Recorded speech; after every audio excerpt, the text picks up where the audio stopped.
sino que también es buena. Por eso muchas veces no se habla del juicio, de la ira de Dios. Cuando el verso 18 dice, porque la ira de Dios se revela desde el cielo contra toda impiedad. Cuando hablamos de impiedad, ¿qué viene a tu mente? Irreverencia, incredulidad, crueldad, dureza, insensibilidad. Eso se asemeja a la impiedad, o es la impiedad. Entonces podemos decir, se revela desde el cielo contra toda incredulidad, contra toda crueldad, contra toda dureza e insensibilidad. ¿Se dan cuenta? Cuando comenzamos a comprender el mensaje del Señor en este versículo, porque la ira de Dios se revela desde el cielo contra toda impiedad. Algo tiene que suceder en nuestra mente. ¿Qué es lo que está pasando conmigo? Hay insensibilidad, hay incredulidad para con la palabra del Señor.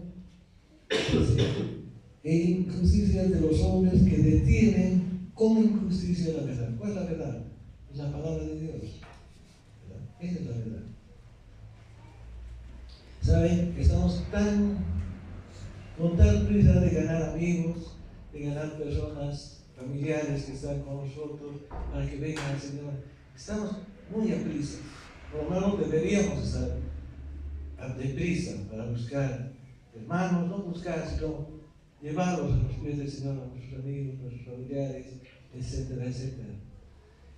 Después de influenciar a la gente con un testimonio correcto, vivir la vida del Señor en nuestras vidas, que anhelemos, que tengamos al Señor en nuestro corazón y podamos participar, testificar que Cristo vive con nosotros.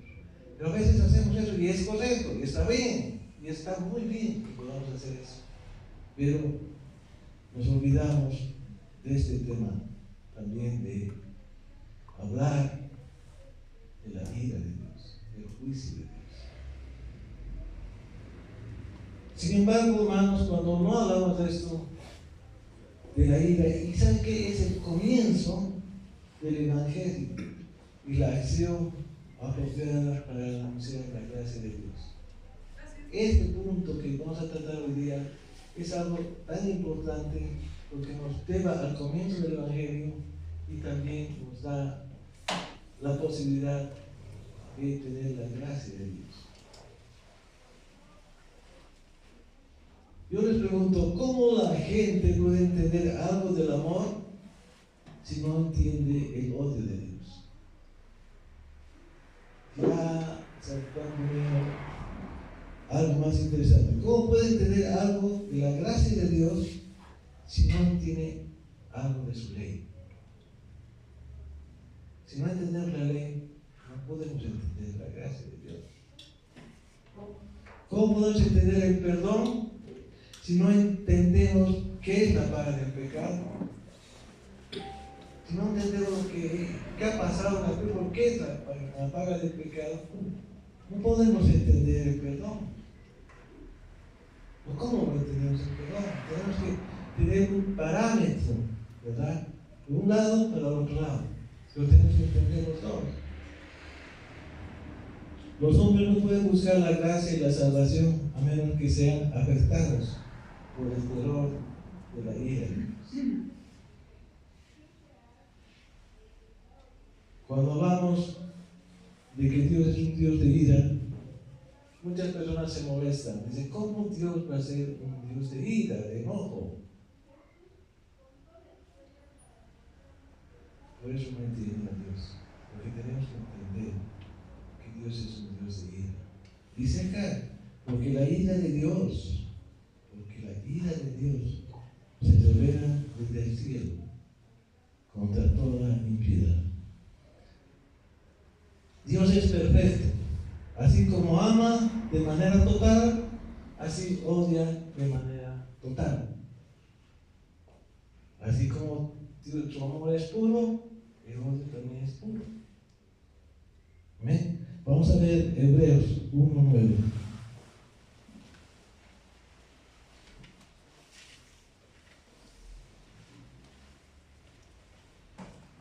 Bien. Dice la palabra, Hebreos 1:9, has amado la justicia y aborrecido la maldad, por cual te ungió Dios, el Dios tuyo, con óleo de alegría más que a tus compañeros. El comenzar dice, has amado la justicia y aborrecido la maldad. Ahí está el equilibrio perfecto de su naturaleza de Dios. Ese es el equilibrio perfecto de la naturaleza de Dios. Has amado la justicia y aborrecido la maldad. Por eso muchas veces decimos que la gracia de Dios es infinita, no la podemos comprender. Nuestra mente es limitada para comprender la gracia de Dios. Pero así como tiene la gracia tan grande, también su justicia es profunda y es absoluta, ¿verdad? Entonces el equilibrio de la naturaleza de Dios está ahí, ¿verdad? Por un lado, la gracia de Dios no podemos comprender, no entendemos porque es tan grande la gracia de Dios, pero también la justicia es de la misma manera. Amén. Una tragedia, que podemos decir tragedia de los predicadores, es no poder predicar sobre el juicio de Dios. No es que no podemos predicar, sino lo hacemos a un lado. Somos tan dulces, sentimentales en nuestro cristianismo, que queremos agradar y que la gente esté contenta, que vaya feliz, que sienta, tenga un sentimiento tan agradable, que se vaya contenta. O sea, hermanos, la palabra es también penetrante. La persona tiene que recibir la palabra de Dios está establecida. Su palabra de Dios está establecida en la Biblia. No podemos ir simplemente con sentimentalismos, que es bueno, no digo que está mal, no digo que retiremos de la palabra, no digo que no prediquemos, sino tenemos que hacerlo todo. ¿Amén? Nosotros tenemos que conocer toda la palabra de Dios, no solamente un lado. ¿Por qué? Porque tenemos que saber qué es lo que acontece después, como dice el versículo 18 del capítulo 1 de Romanos. Porque la ira de Dios se revela, dice, desde el cielo contra toda impiedad. Va a llegar el momento que esto va a ser efectivo, va a ser tangible, ¿verdad? Por eso no tenemos que solamente predicar del amor de Dios. Por otro lado, si entendemos que Dios odia el pecado con tanta profundidad, es sorprendente ver el amor que tiene por los pecadores. ¿Amén? Vemos por un lado el odio que tiene el pecado, pero también por otro lado que ama a los pecadores. ¿Verdad? Salmo 2, veremos. Es bueno ver y entender a través de la palabra y la justificación en ella. Salmos 2, versos 1 al 3.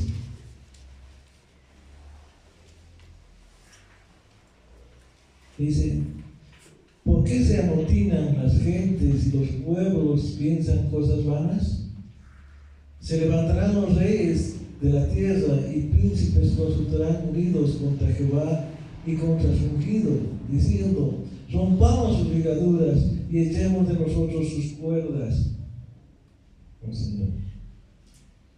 En otras palabras, vamos en contra de Dios, quitemos a Dios, terminemos con su dominio, Él nos intimida.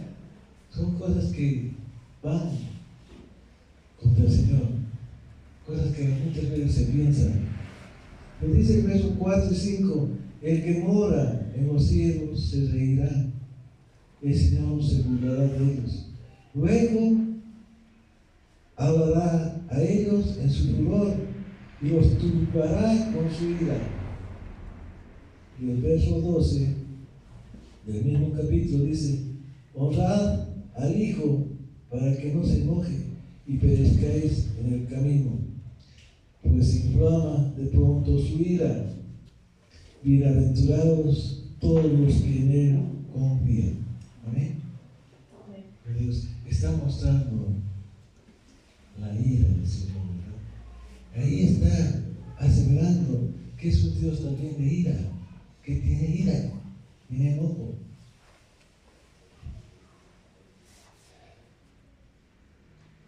Los profetas también hablan del juicio de Dios, porque no podemos tomar solamente la base, sino es un proceso que está constantemente en la palabra de Dios, hasta en el Nuevo Testamento.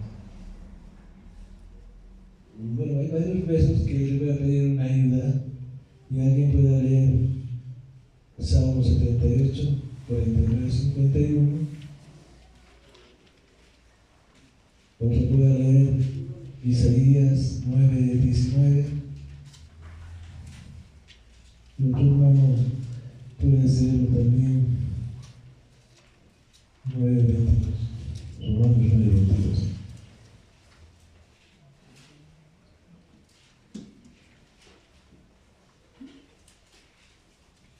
¿Quién lo tiene? Salmo 78, 49.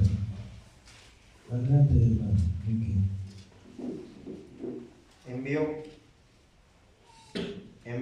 Envió sobre ellos el ardor de su ira, enojo, indignación y angustia, un ejército de ángeles destructores. Dispuso camino a su furor. No eximió la vida de ellos de la muerte, sino que entregó su vida a la mortandad. Hizo morir a todo primogénito en Egipto, las primicias de su fuerza en las tiendas de campo. Hizo salir a su pueblo como ovejas y los llevó por el desierto como un rebaño. Los guió con seguridad, de modo que no tuvieran temor, y el mar cubrió a sus enemigos. Los trajo después a las fronteras de su tierra santa, a este monte que ganó su mano derecha. Echó las naciones delante de ellos, con cuerdas repartió sus tierras en heredad, e hizo habitar en sus moradas a las tribus de Israel. Amén. Gracias. Otra vez aquí vemos por qué él odia el pecado y la iniquidad de los hombres. Él odia el pecado y la iniquidad de los hombres. Los profetas hablan de Dios, Isaías 9, 19.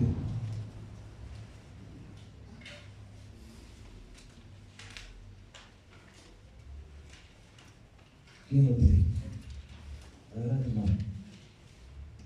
Por la ira de Jehová de los ejércitos se oscureció la tierra, y será el pueblo como pasto del fuego. El hombre no tendrá piedad de su hermano. Por la ira de Jehová, ¿verdad? Podemos profundizar esos temas, pero ahora vayamos para otro lado. Estos son tan solo unos cuantos pasajes que la Biblia contiene, muchísimos también en el Antiguo Testamento como el Nuevo Testamento. Y en el Nuevo Testamento vamos a ir a Juan capítulo 3, versículo 36.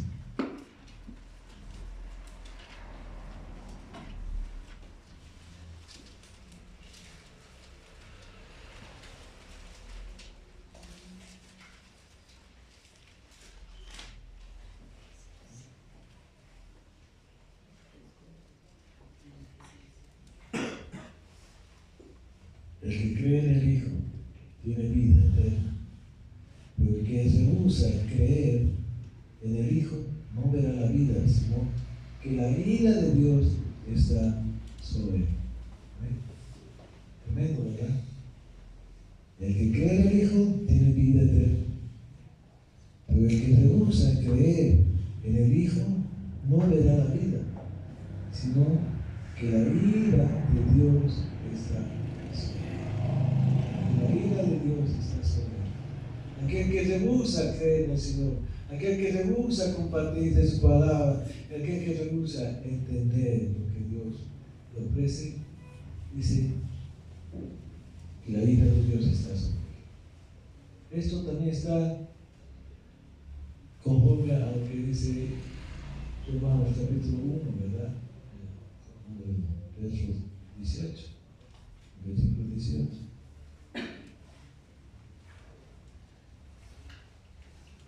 Veremos Efesios 5, 6. Efesios 5, 6 y también segunda de Tesalonicenses 1, 6, 9. 6 a 9.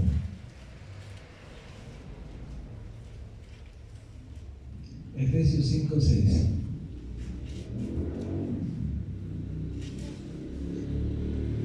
Dice que nadie os engañe con palabras vanas, pues por causa de estas cosas la ira de Dios viene sobre los hijos de desobediencia.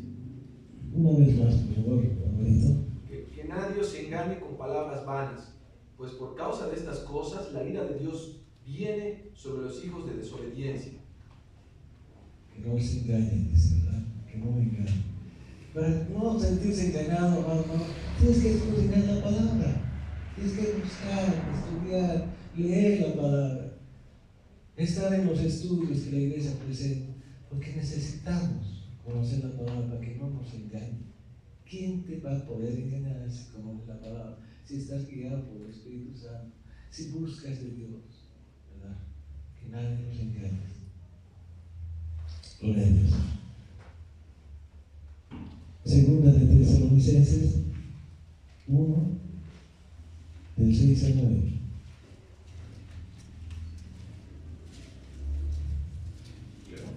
Adelante.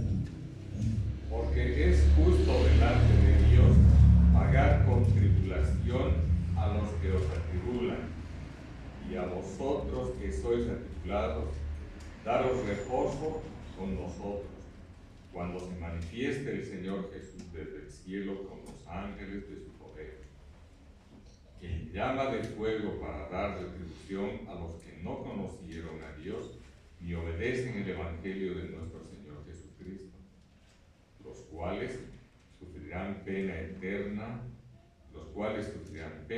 eterna perdición, excluidos de la presencia del Señor y de la gloria de su poder. Gracias. Por un lado, el amor, por otro lado, la ira. Por un lado, el amor, por otro lado, la ira. Y es constante. Si seguimos revisando el versículo, vamos a encontrar muchos ejemplos que Dios tiene en su palabra y está manifestándolo. Por un lado, el amor, por otro lado, la ira. Pero hay algo interesante, que estamos viviendo un tiempo de gracia. Un tiempo donde tú o la persona que no conoce y no se está rindiendo al Señor y no está aceptando al Señor, puede hacerlo. Esta es una buena noticia, ¿verdad? Es una buena noticia. Pero hay gente que conociendo no está obedeciendo. Y eso también es peligroso.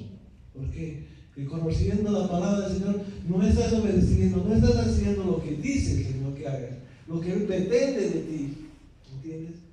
Y dice que para los dos, para los que aquellos que no conocen, no han rechazado la palabra, y aquellos que no creen, va a ser lo mismo.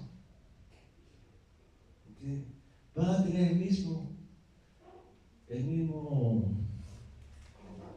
la misma consecuencia.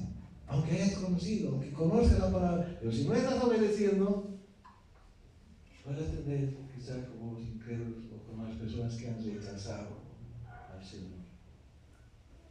Y eso, hermano, nos mueve no a una desesperanza, sino a un desafío, una forma de cambiar de tus actividades, de cambiar tu forma de ser. No lo tomes al Señor porque ya estás seguro, porque vienes a la iglesia, porque estás dando a tus diezmos. No lo tomes por seguro, sino ponlo por seguro cuando obedezcas lo que Dios quiere que hagas.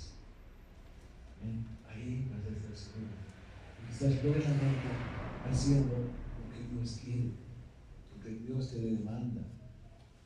No es la iglesia, puede ser una iglesia grande, preciosa, con los mejores pastores, donde vayas. Si no obedeces, estás igual catalogado por este lado. ¿Entiendes? Pero si haces la voluntad de Dios, crees, aunque estés en la más pequeña iglesia, si obedeces lo que Dios está diciéndote, vas a estar y estás en la gracia de Dios. No es el local, no son los pastores, eres tú con Dios. Si tienes la oportunidad de estar en una iglesia, cualquiera que sea, y estás bajo la gracia de Dios, tienes que afectar a las otras personas. No puedes quedarte con lo tuyo, no puedes quedarte con tu regalo. Tienes que compartirlo, tienes que hablar, tienes que decir, hablar, pronunciarte, buscar que Dios obre en ti para extender su gracia a las otras personas. Ninguno está por demás en una iglesia, ninguno está por demás. Dios te ha tocado, Dios te ha dado algo y tú sabes lo que tienes, porque no puedes mentirte, no puedes estar mintiéndote a ti. Tú no puedes mentir a Dios. Tú estás como en un espejo cada día y sabes lo que tienes, sabes tus errores, sabes en qué estás fallando, sabes lo que necesitas, sabes si tienes que pedir perdón, si sabes todo, porque Dios sabe todo. Dice que hasta las intenciones de nuestro corazón, ¿verdad? Hasta las intenciones de nuestro corazón. Entonces, si sabemos que Dios conoce las intenciones de nuestro corazón, ¿cómo es posible que mi mente esté maquinando cosas contrarias, pensando que Dios no se va a enterar? Si Él conoce las intenciones de nuestro corazón, ¿cómo podemos obrar de diferente forma? Es algo ilógico, es algo penoso, es algo que no se puede concebir. Si sabes, si la persona sabe lo que estás haciendo, ¿cómo podemos maquinar situaciones contra el hermano, contra la iglesia, contra ti mismo? Es inconcebible, ¿verdad? Verlo de esa forma, es inconcebible que podamos hacer eso. Pero lo hacemos. Y se manifiestan los errores, se manifiesta el pecado, se manifiestan tantas cosas por eso. ¿Por qué? Porque estamos demostrando que no hay temor a Dios. No tenemos temor a Dios. ¿Verdad? Las malas noticias tienen que venir antes de las buenas noticias. Y eso es correcto, ¿verdad? Cuando uno va a un médico, decía, hacerse un diagnóstico, primero es el diagnóstico. Te puede decir, ¿sabe qué? Usted tiene una enfermedad mortal. Muchos han muerto con esta enfermedad. Ese es el diagnóstico del médico. Puede estar aterrado. Yo creo que todos podemos estar aterrados al recibir una noticia así. Pero después el mismo doctor te dice, ¿sabe? La buena noticia es que hay cura para esta enfermedad. ¿Verdad? ¿No es la mala noticia? Es la buena. Primero el diagnóstico, después la respuesta. Las malas noticias son que Dios odia. Las buenas noticias son que Dios ama. Primero el diagnóstico, después la cura. Romanos 18:1, que ya no leí, pero por otra vez, ¿vas ahí? No, perdón, Romanos 18:1.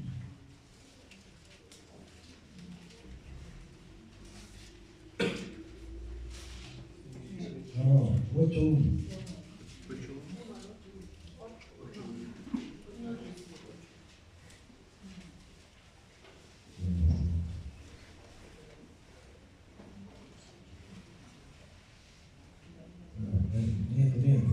Romanos 1:18. Porque la ira de Dios se revela desde el cielo. Lo que dice este versículo es que todos los hombres detienen como injusticia la verdad y están bajo la ira de Dios. Por lo tanto, nadie tiene capacidad alguna de justificarse.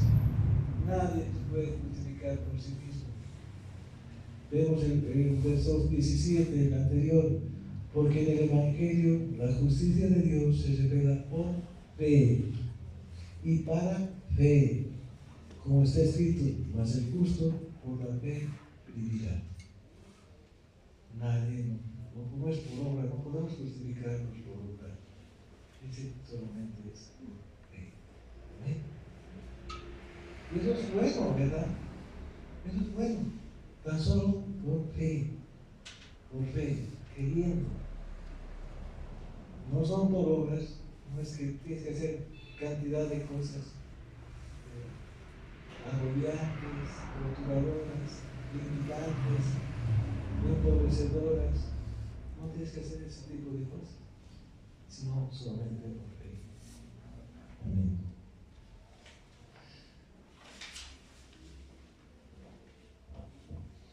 La ira de Dios no es como la ira de nosotros.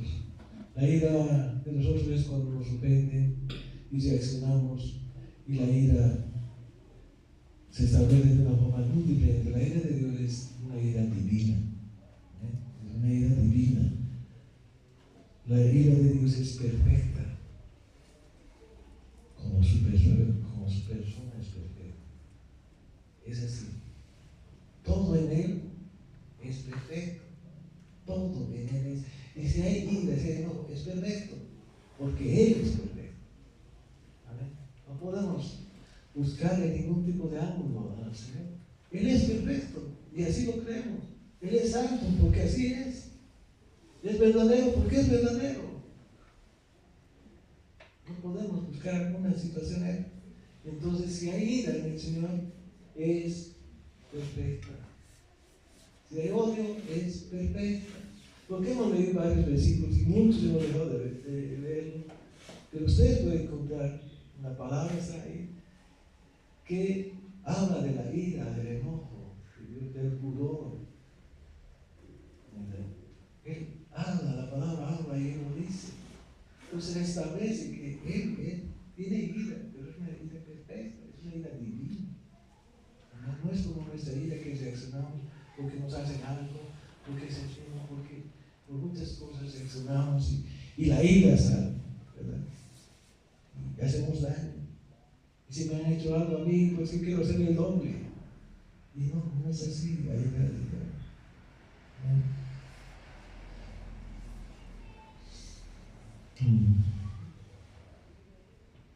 El Señor es justo. El Señor es justo. ¿Se acuerda de Acán? Se debe acordar.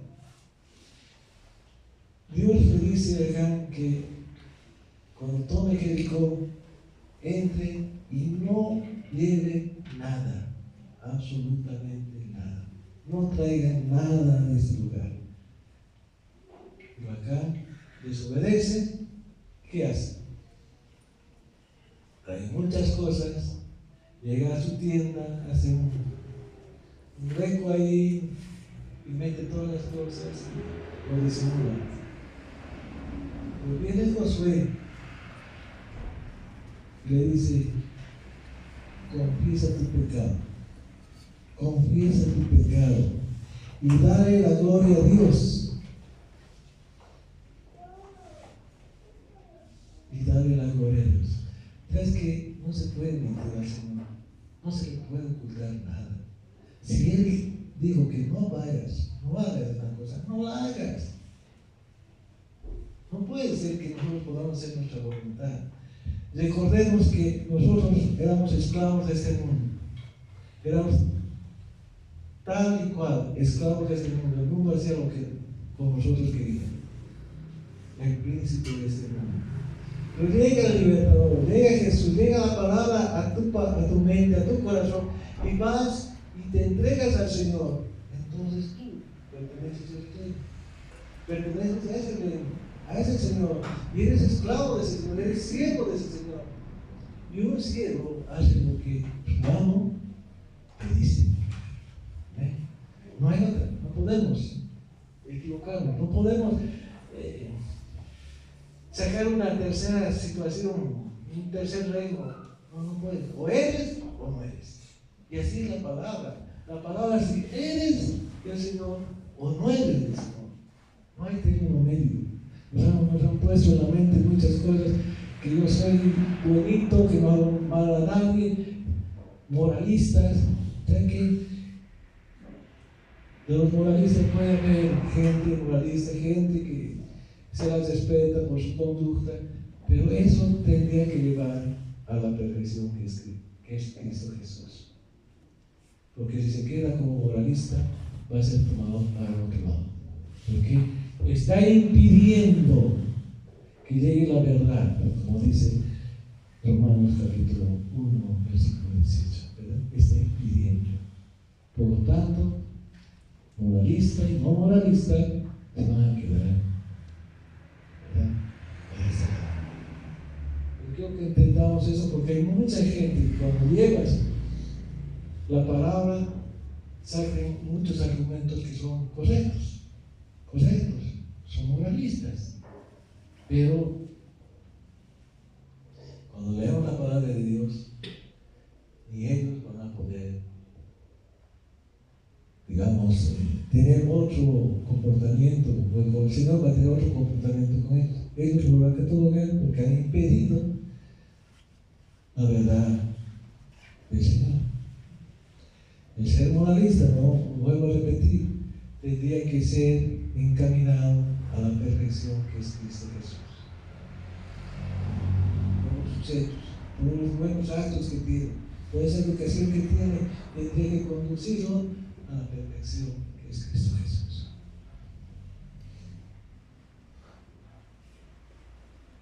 Decía que hay muchos casos que el Señor ha juzgado, como este de acá, que dice: dale gloria a Dios, confiesa tu pecado y dale gloria a Dios. ¿Cuántos de nosotros tenemos que hacer eso? Confesar nuestros pecados delante del Señor. Confiesa tu pecado, dice el Señor, y dale gloria a Dios. Porque si estás confesando ante el Señor, ante el Santo del Señor, y te has arrepentido de lo que ha pasado, Dios te va a extender porque Él no puede juzgar. Si estamos en un tiempo de gracia, un tiempo de arrepentimiento, un tiempo de estar disfrutando de ese amor tan grande que Dios nos tiene, ¿cómo no vamos a poder arrepentirnos? Todos pecamos, todos pecamos. No creo que haya una persona que diga: no estoy pecando. No, pero pecamos con pensamientos, con palabras, con acciones, con mirada.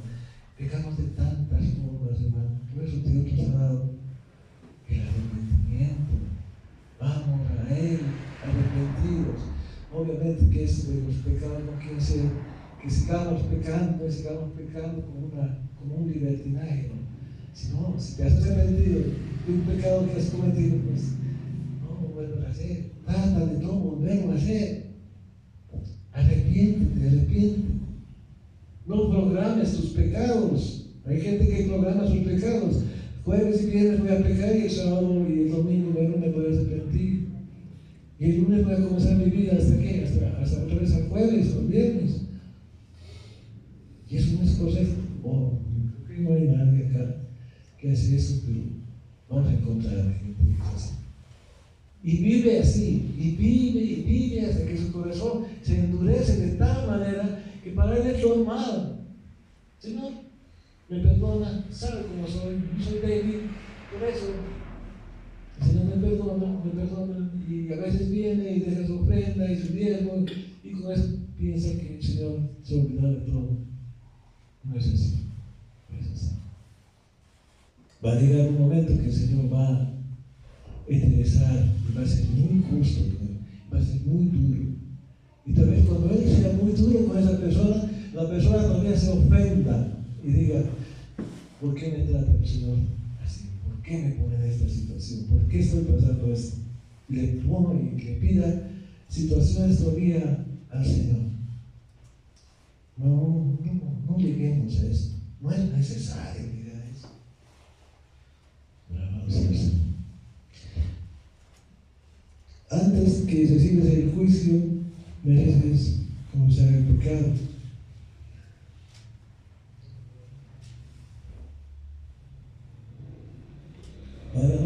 sorprende que Dios odia el pecado, ¿verdad?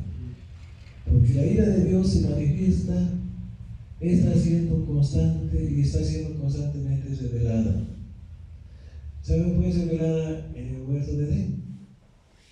Adán y Eva pecaron. Consecuencia, se van expulsados. Eso es una revelación, ¿verdad? El diluvio que ahoga a la raza humana, de Noé, solamente 8 personas se salvaron. También la ira de Dios revela. En Sodoma y Gomorra cae fuego del cielo. También revelado.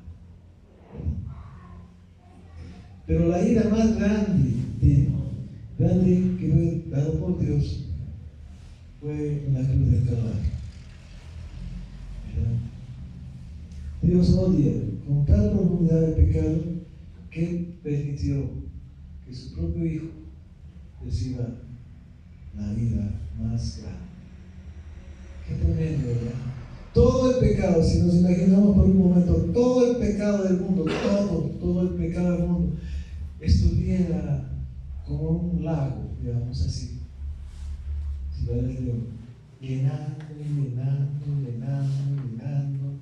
sí, es el lago del pecado. Llegó el momento que tenía que alguien pagar el pecado. Y ese alguien fue un digno representante, el Señor Jesucristo. Ahí derramó toda la furia, toda la ira de Dios, porque el Señor no permite, ¿verdad? Y odia el pecado de las personas. Entonces ese pecado fue manifiesto y fue derramado en la cruz del Calvario hacia Jesucristo. Todo ese pecado llegó el Señor en la cruz del Calvario. Ahí pues, mis amados, su ira sobre su propio Hijo tuvo que llevar la consecuencia del pecado de todo el mundo. Alabado sea el Señor. Pero saben, hermanos, ese lado fue, estamos simulando, ¿verdad? Un lugar donde el pecado ha sido reunido. Después de que recibió y se fue derramado sobre Cristo todo el pecado del mundo, ese lago comenzó a volverse a llenar el pecado por las obras del hombre. ¿Saben que va a llegar el momento que nuevamente va a ser derramado? Pero ya no va a ser en Jesucristo, va a ser en las personas que no creen en Él, que rechazan a Jesús. Ellos van a recibir, en ellos va a ser derramado toda la ira del Señor. ¿Entiendes? Por eso es importante que la gente sepa qué estás rechazando, qué estás haciendo con su vida. Que no sabemos cuándo va a ser eso. Dice que ni los ángeles saben, solamente su Padre. ¿Verdad? Cuando venga a buscar al Señor, pero va a llegar el momento de derramar la ira. Y aquellos que no conocen, o no han entendido, o no han obedecido el llamado de Dios, van a ser los que reciban la ira del Señor. Qué tremendo, ¿verdad? Qué sufrimiento más tremendo, qué cosa más horrible va a ser ese tiempo. ¿Cuántas dirán? Pero sí,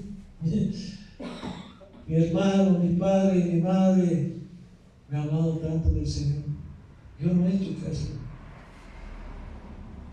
Van a tener las consecuencias de la vida del Señor. Ya no va a estar Jesucristo que va a recibir, ya no está la cruz del Calvario.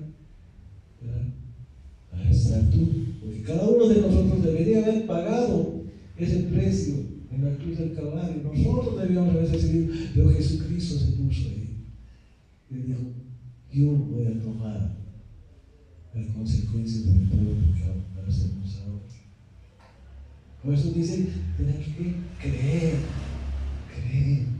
por fe. Estamos viviendo un tiempo de gracia, un tiempo todavía donde se puede, donde el pecador puede arrepentirse, donde puede ir a la cruz del Calvario y tener la gracia de Dios. Que no te pide nada, no te pide absolutamente nada. No te pide joyas, no te pide dinero, no te pide sacrificio, no te pide nada. Por eso es gracia. La gracia de Dios.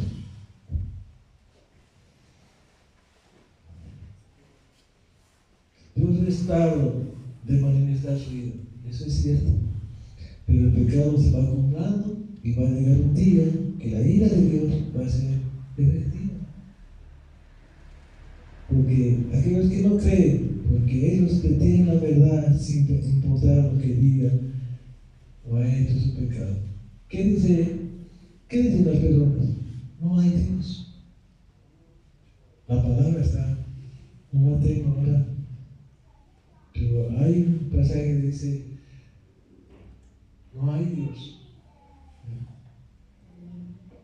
¿Por qué se oponen a que muera Dios? Porque sus concupiscencias, sus obras, su corrupción, quieren mantenerlas. Y esa gente no cree en Dios. Y no quiere creer, aunque se le hable del Señor, se lo visite, se le habla del Señor, ore con ella, no va a creer.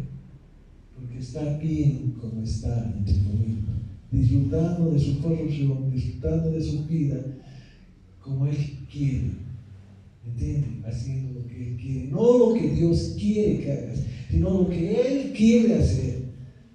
Que eso es tan importante entenderlo, hermano, porque muchas veces nosotros también hacemos lo que nosotros queremos, aún en la iglesia, lo que nosotros queremos, no lo que Dios quiere.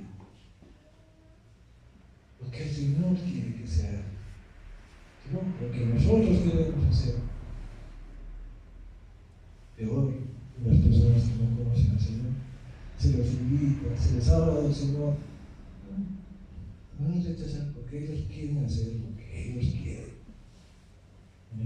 Se sienten bien con eso. Hay buenas noticias, y las buenas noticias son que Cristo ha recibido su furia completa de la ira, lo que comentamos hace un momento. Si tan solo la persona aceptara la sustitución, dice el Señor, te aquí la sustitución, yo he ido por ti a la cruz del Calvario. Si tan solo me aceptas lo que yo he hecho por ti, si tan solo reconoces lo que yo he hecho por ti, tan solo es eso, hermano. Si hay momentos que una persona está dudando, vaya a la palabra, diga, Señor, ¿qué has hecho por mí? Era muerto por ti en la cruz del Calvario. Era muerto por ti. Ha sido sustituto de ti. Tú deberías estar en la cruz del Calvario. Tú deberías estar pagando. Tú deberías estar sufriendo. Deberíamos estar sufriendo.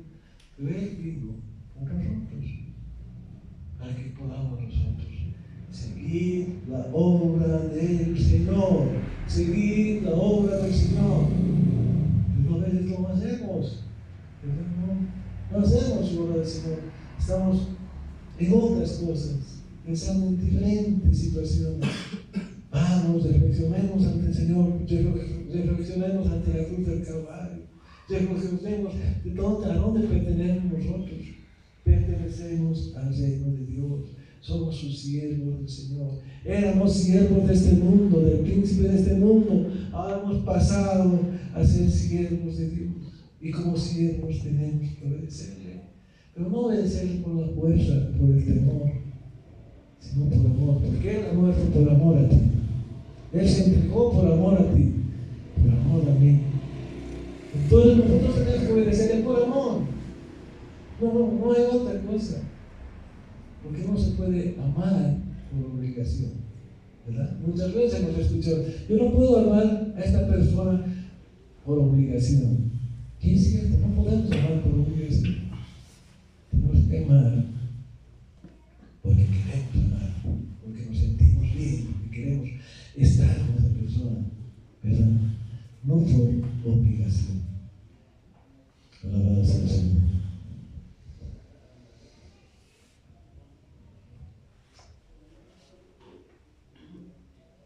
Vamos a orar, hermanos. Yo quiero que en este tiempo podamos orar de una forma muy sincera,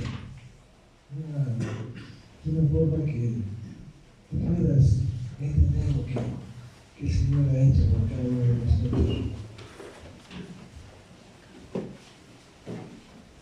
El justo muriendo por los injustos. El justo muriendo por los injustos. Señor, estamos agradecidos esta mañana. Yo estoy agradecido, Señor, que has permitido que seamos reunidos en este lugar. Tu palabra sobre la ira divina podamos comprender, Padre amado, lo que nos has hablado hoy. Ayúdanos a hacer como si esto fuera la primera vez en la que oímos, para advertir a hombres y mujeres de la vida venidera, que nadie se vaya de este lugar.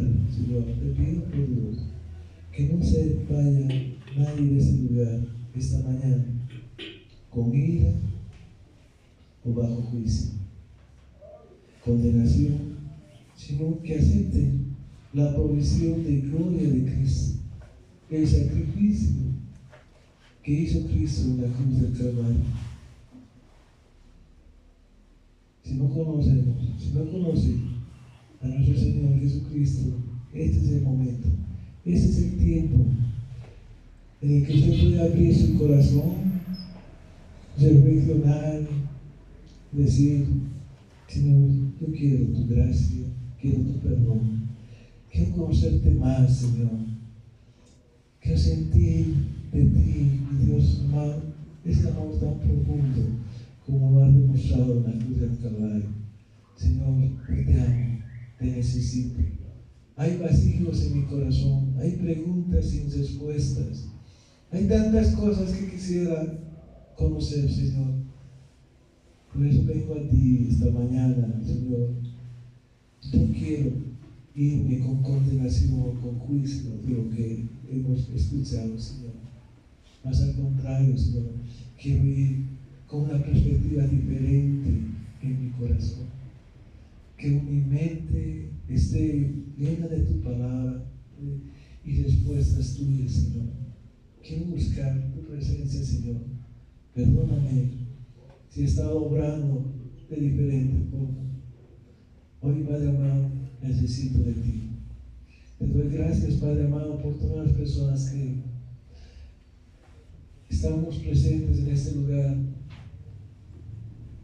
por la gracia tuya, Señor. Porque tú eres un Dios de amor, un Dios de paz, un Dios que nos ama, pero también odia al pecado, Señor. Y ahí estamos, Señor, para pedirte perdón por todos nuestros errores, por todos los pecados que hayamos cometido, Señor, tanto con la mente, el corazón, al hablar, con nuestras actitudes, Señor. Perdónanos, seas tú, Señor, obrando en cada uno de nosotros. Que el amor tuyo prevalezca en nuestro corazón. En el nombre de Cristo Jesús te lo pedimos.